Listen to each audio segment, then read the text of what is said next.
Awesome. We are here. We are at time. Hi, all. I am Darren Murph. I'm the head of remote at GitLab. I'm the lead author of GitLab's Remote Playbook. And it is my pleasure and honor to introduce Jennifer Christie, the Chief HR Officer at Twitter, and a wonderful, brilliant human being to boot. Jennifer, thank you so much for making time for this. I'm so excited for the conversation. Me too, Darren. Thanks for having me.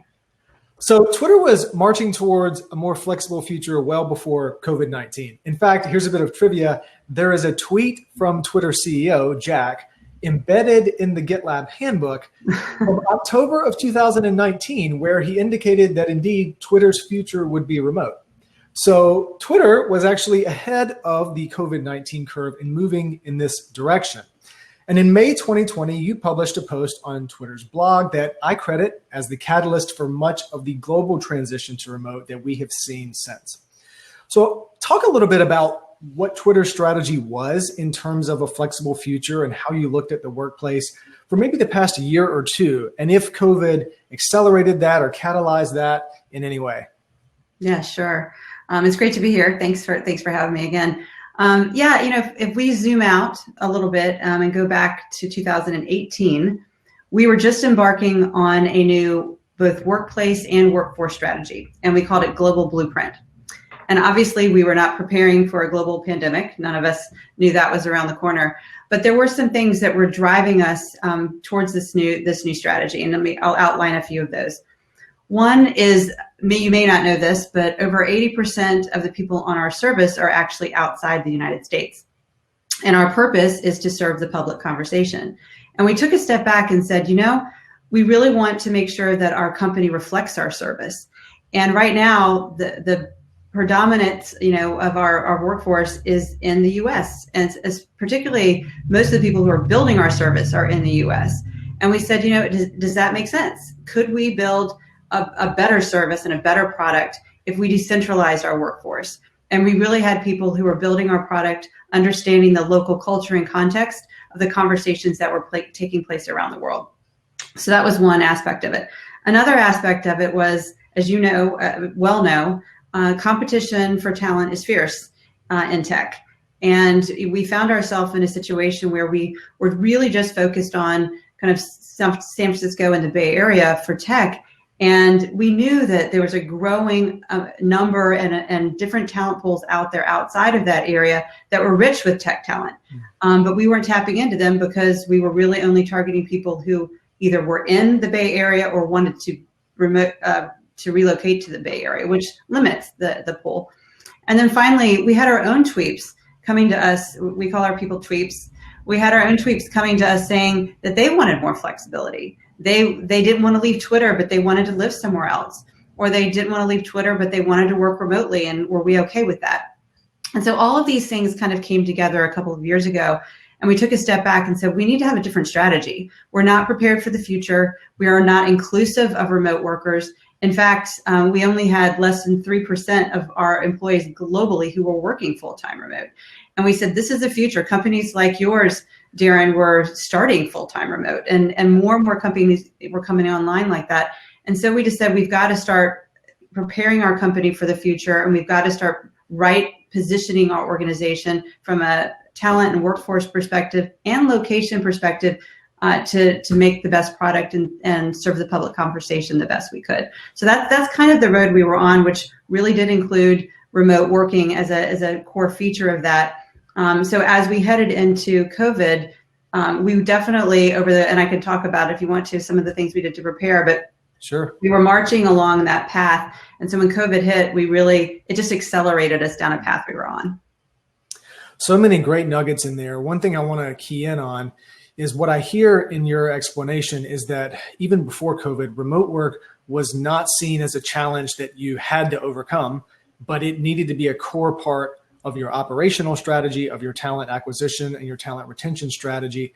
And I think conceptually, a lot of leaders can understand that. It's just difficult to see in the moment because many of them have been thrust into this remote world without a lot of planning and preparation to truly formulate a strategy around it. So a lot of this is leaders like you and GitLab being the pioneer, being the beacon for what a remote company can look like if you actually put a lot of intentionality around that. And we'll touch on that. But speaking of challenges, I do want to ask what the biggest challenge has been, or challenges that you've seen, whether that's feedback from surveys, whether that's something that's still ongoing, whether that's still up in the air.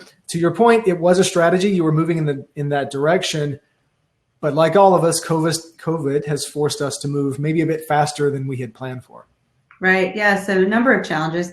One was just that while we had been laying the foundations and starting to build that capability to work remotely and be more inclusive of remote workers, we certainly hadn't contemplated sending everyone home all at once. Yeah. And so we rapidly had to start changing in how we worked, not just where we were working, but how we worked, and working more asynchronously. What we found when we first made this shift is that a lot of people were trying to recreate an office environment in a remote situation. Yeah. So everything was live and in person, which was everything was on a video. So right. Whether it was social interaction, whether it was more informal updating, or whether it was actual meetings, everything was online. And people were just really burning out because they weren't adjusting how they worked to this new normal. So that was definitely something we leaned in on.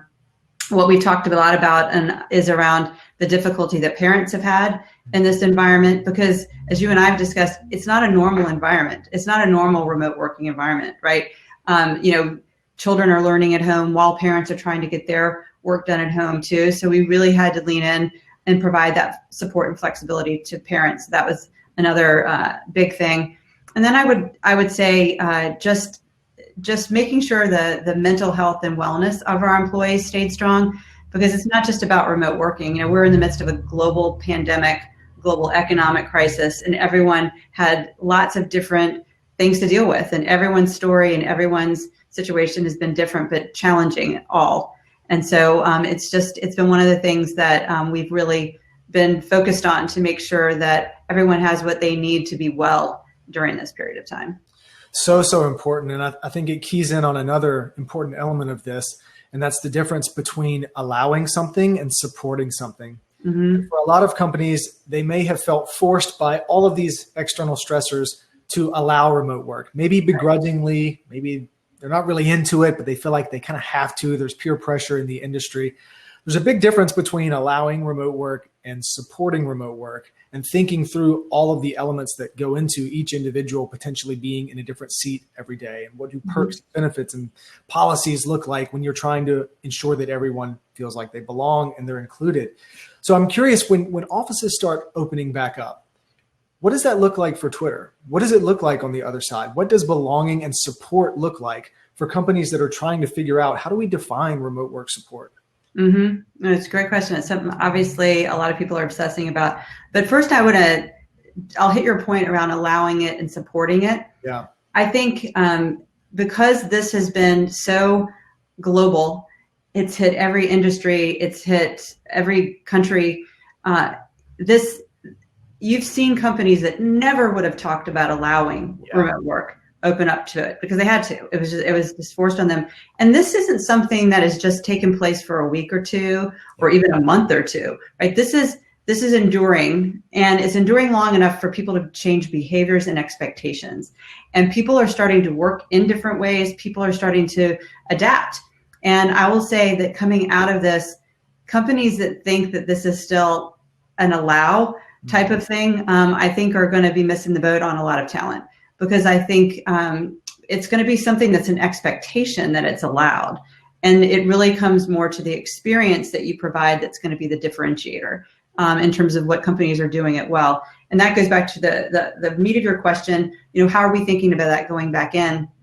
We've done a lot of surveys with our employees, and we definitely have seen a huge shift in mindsets and preferences, even from April, which is about a month into our fully remote work, to July, and we're just launching a new survey now. And you've seen this steady shift. Managers are more comfortable with having distributed teams and having their employees, be in different locations.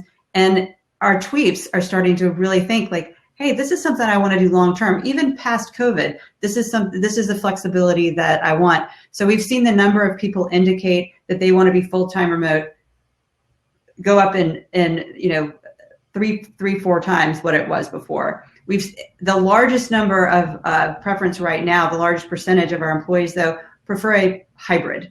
Yeah. As we come back in, which is they want to split their time like 3 days a week at home, a couple times in the office. And I think it'll continue to shift, but I think it'll stabilize at some point. And that's probably still going to be our biggest bucket, if you will, people who are going to be splitting their time, which is frankly trickier than now in some ways, because it's going to be, right now we've got this complete level playing field, shared experience. And so what we're thinking about now is how do we make sure that we keep this level playing field, like keep the best of what is been going on over the course of this year. Like, what do we really like about this shared experience that we have and the flexibility that we all have? And what do we miss about the in-person interactions? And how can we architect those going back in to make sure that we still have some of those in-person interactions at the right milestones at the right time? And then we are making sure that people feel like they really have a choice. It's not the haves and the have-nots. We have a true level playing field. And so we're just thinking about what we disincentivize about why people go into an office. Yeah. You don't have to go to an office to make sure you get exposure to leaders. You don't have to be in an office to have the career progression. You don't have to be in a specific office for what you want to do with your career, what projects you work on. And so we really want to create that level playing field so people aren't making choices about where they work because of that. They're making choices about where they work because where are they most productive? Where do they want to be? What communities do they want to live in? That's the optionality we want to provide. And where they work is just a matter of choosing their productivity and having those options. I want to get that entire last blurb tattooed around the world and show it on the rooftop. We have actually talked about this, that it requires a mental shift, that the office cannot be the epicenter of decision making. It cannot have any gravitational pull towards praise or promotion. If you start making your decisions based on that, you end up with a fractured workforce that will compromise some of the perks of remote for some of the assumed benefits of a need to be in the office. And I do hope most companies will listen to this, because it's something you have to be intentional about, especially if you've been a co-located company. People have been conditioned that face time matters, office time matters, and they actually have a history to prove that that is indeed the case. Mm-hmm. We are at a sea change, and companies will have to make deliberate choices, to your point, to disincentivize that. I like to say that a workspace at an office has to be on equal footing as an airplane seat or a hotel conference room or a WeWork or a spare bedroom or a closet. It's just another seat. It's just another place to go work remotely. Mm-hmm. I've heard you mention a few times the fifth industrial revolution. So talk more about that and what it means for Twitter and more broadly, the future of work. Sure. Before COVID, we'd heard a lot of people talk about the fourth industrial revolution, right? Yeah. Thinking about AI and robotics and nanotechnology and smart tech, just really transforming how we worked and transforming industries. And I don't discount that. I think that those things have really radically changed and will continue to radically change industries and how we work. But this whole experiment and what I just mentioned before about it being so broad, all industries, all geographies have experienced this together. So coming out of it, not only is there going to be much more of a demand for the flexibility and the option to work remotely across industry, across places, I think it has had some other effects. So around where people are working, you've seen people leaving cities in some situations for more space, feel safer. And I think, we'll see some of those changes continue to shift. And I do think that'll have an impact on this kind of headquarters mentality and companies that kind of insist when you join our company, you have to be in this particular location. So I think it's related, but not exactly the same as kind of this uprise in remote work. And the other piece I think that is a real opportunity for everyone is that people rely less on travel to make connections. Yeah. I know at Twitter, we had a lot of our teams that were road warriors. If they had a global team, they were on the road all the time, because those real connections were when they were in that particular office in that location and they just did the rounds. Yeah. They're finding now that there are different ways of working. They can make those connections if they're a little more flexible about time zones. They can make those connections and work effectively if they lean into asynchronous work and learn how to work differently. And so we don't want to lose what that unlocks for us around global teams and being able to really work effectively. And that's not to say you won't still travel, but maybe you don't have to do it every quarter. Maybe it's more strategic travel, and maybe it's a way to find a little more balance. So I just think, obviously, increase in demand and expectations about remote work and the experience you have working remotely it has already radically changed and will continue to do so, as well as just where people are working and how they work and engage in global teams. I think it's in many ways the silver lining, because I think it's going to be transformative. Completely agree. I think the second and third order effects of this transition will far outweigh any of the negatives in the tough period that we're in right now. And I also want to double click on an element you shared there about travel. I joined the Skift Global Forum a few weeks ago, which is a travel conference. What does that have to do with remote work? But the question is, what will business travel look like, and will we ever travel again? I've had a lot of people leaders reach out to me and ask, how do you onboard people when no one in our company will ever see anyone in person again? And I'm thinking, oh no, that's not the solve. We will see each other again, but it gives you an opportunity to strategically deploy travel as a way to build culture and to create interesting collaborative environments that you may not have embraced before, or maybe people were too burned out on the road warrior lifestyle to actually embrace that. So I see it as an opportunity, having smaller sub teams being able to poll themselves and pick a point on the map that they do a little bit of team bonding, a little bit of strategy building. That's something that probably wouldn't have been in the budget in past years, but if you're unwinding a bit of office space and everyone is predominantly working remotely, perhaps it's more feasible. So I want to switch gears a bit. I'm going to say a phrase, and then I just want you to respond to it, whatever comes to mind. So the phrase is, crisis-induced work from home is not actually remote work. Yes, crisis-induced remote work is not actually remote work. And I think that's a really important point, and something that terrifies me, actually, just for the people who are only experiencing remote work during this period of time. Especially with some of the, as we, before COVID, right before COVID, we'd been at two years at our global blueprint strategy. We still had managers that, like I said, were resistant. We still had tweeps who were resistant, and they were kind of forced into this. Mm-hmm. And I started hearing some rumblings like, see, I knew this wasn't what I wanted, right? Because it's not. So we've done a lot of work to explain, listen, in a real kind of environment post-COVID, you will have outlets that you don't have right now to go see friends and some other things that would have given you some relief from sitting at your desk or being at home. The school situation for parents is something that is obviously unique and not kind of a normal remote work situation. So I do hope that people give it a chance. We have seen the initial resistance to it and the initial, like, this is really hard, start to open up as people start to get better at it. And that was also a little bit of the thing that people who hadn't leaned into the resources and things that we were trying to push before, who just have had to do it, have started to open up over time, which is, I think, why we've seen those preferences start to move. People are like, hey, I can actually do this, and there are some benefits to it. And maybe when we get to the other side of COVID, it'll be really cool. So I'm hoping that they hang in there. I do agree with that. When you put someone in a situation that they think they can just trudge through, you may sort of ignore actually embracing what it takes to get through it.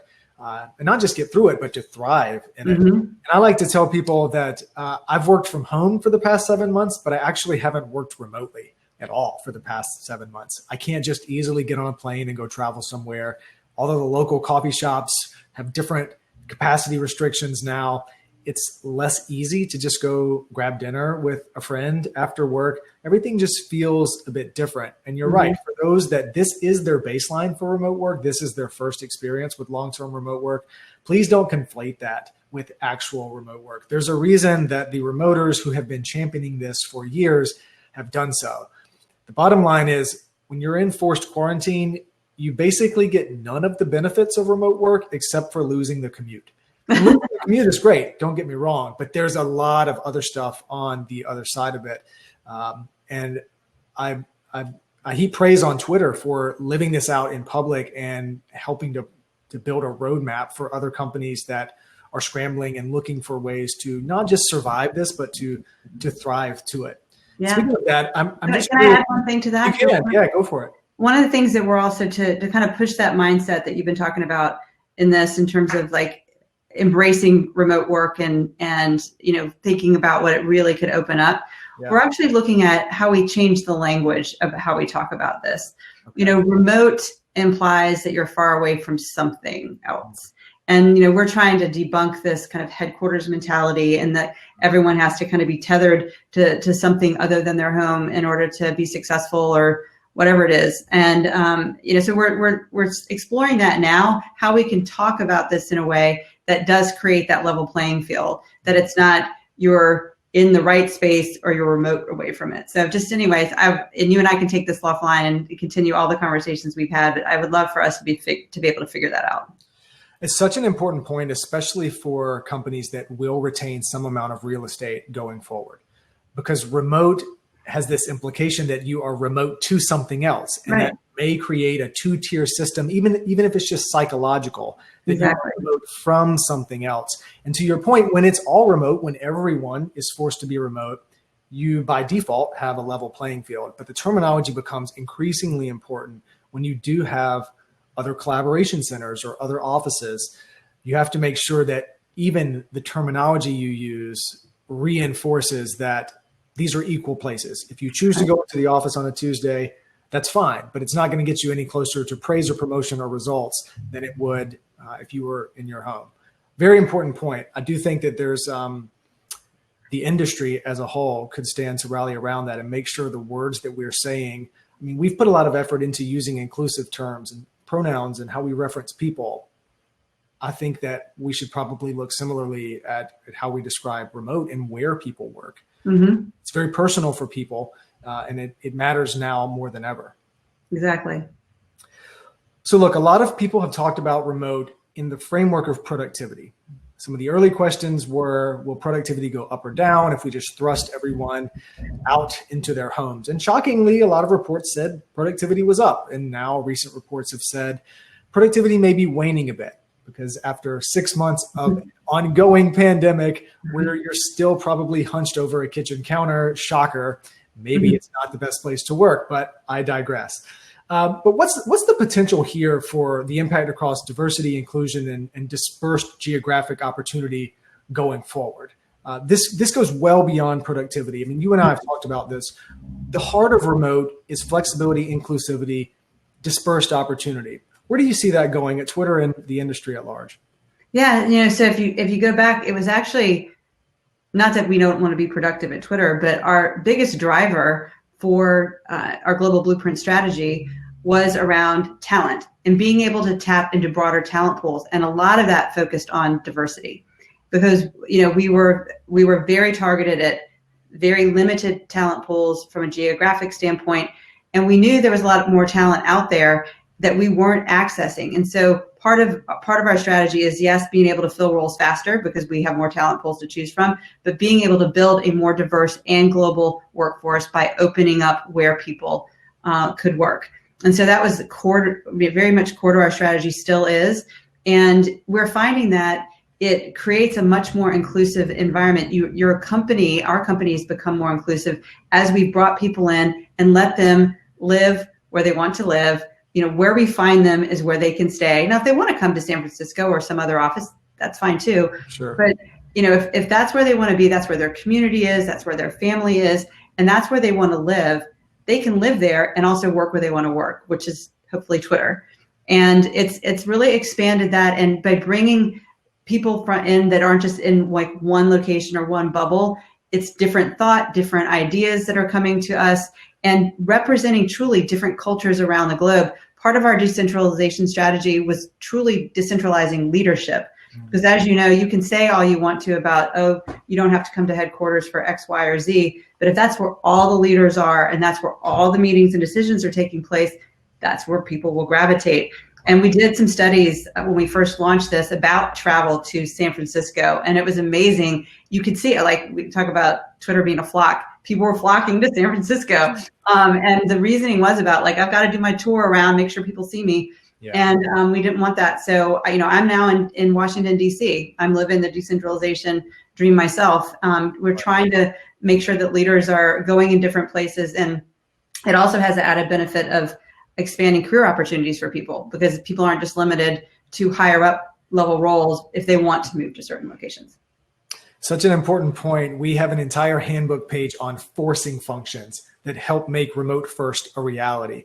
And one of the biggest forcing functions is to disperse your executive team. If offices reopen and your executives are the first ones to flock back into it, you are thwarting all of this infrastructure that you're building. Your communication workflows are going to go largely back to synchronous and in one room. Decisions are going to tend to be made in a vacuum. You're going to be less thoughtful and mindful about time zones because all of your leadership happens to be in one time zone. So kind of tongue in cheek here, but look, if you've got a few executives on your team that have been dreaming of living in Zanzibar or Lake Como or anywhere in the world, let them embrace that. We can probably stand to spread our executive teams further if that is the model that we want the rest of our team and the rest of our company to look like. Exactly. So I've got one more question I want to tee up for you, but first I want to cede the floor to you. Anything you want to add or tell people to check out or how to follow Twitter's journey? Yeah, I blog about it occasionally, and more and more we're doing that, and we're also looking at creating kind of an open source playbook of kind of things that we've learned, and the way we're going around our location strategy and some of how we level the playing field going forward, because we do think it's something that we can all learn together on. I've certainly learned a lot from you and from all the work that you've done. Much appreciated. I found that the remote community is a loving one and one that loves to share information. So let's keep sharing. We're making this a brighter future together. So last question for the day, and thank you very much for doing this. What's the first place that you plan on traveling to or working from? We're on the other side of this, and we're back to a traveling future? Yeah, so my answer is going to sound like everything I just said is out the door, but it's not. Let me explain. So it probably would be San Francisco, and I'll explain why. We decided to move back to DC, or to move to DC as part of this, or for our own personal reasons, but I felt I could do that because of the flexibility that Twitter offers and what we just talked about dispersing leadership. But that train had started moving towards the end of last year. And so we had already started making the move here. We were right in the middle of it when COVID really landed on us, and we made the decision to send everybody home and close our offices. Right. And so I never got closure for being in San Francisco. I was there almost 3 years. I literally was midway, but the last time I walked out of that office, I didn't know it was going to be the last time I walked out of that office for about a year. Yeah. And when I moved out, all the restaurants were closed. Everything was shut down.